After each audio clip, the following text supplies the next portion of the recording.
I'd like to preface this by saying that, in general, I like Tonightly and similar social satire. I find myself wondering why they get so close to the inherent problems of capitalism without seeing them for what they really are, the seeds of its own destruction.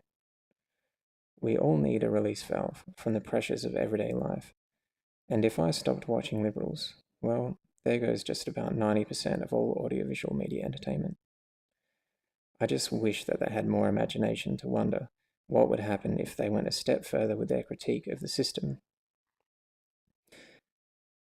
In last night's episode of The Tonightly Show, we were treated to a look at the schizophrenic dance that the ABC is performing for its current paymaster, the Australian Liberal government. In a disjointed sketch, the host reveals the confusion resulting from the pandering to both sides of the Australian political spectrum.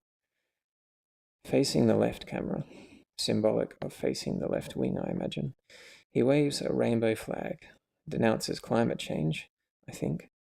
To the right camera, he criticises those positions.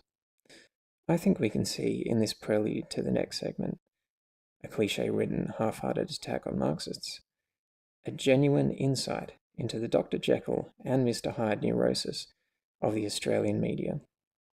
One, Jekyll, wants to diagnose and treat the disease, while remaining blind to the fact that the other, Hyde, also himself, is the one that's creating the crisis in the first place. That they're both indispensable to each other and exist in such a symbiotic state, that to separate them would mean the death of both of them, capitalism. It is a traumatic reality that neither can face, and this is why class consciousness and imperialism never seriously enters the public discourse, in the mass media or political debate.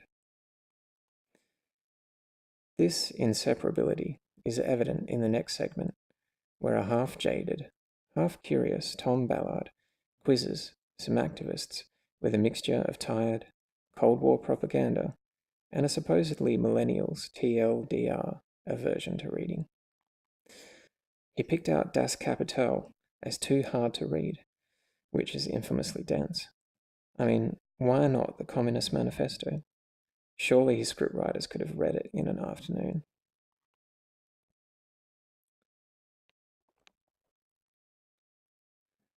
The centre-right needs the ABC, despite their attacks on them.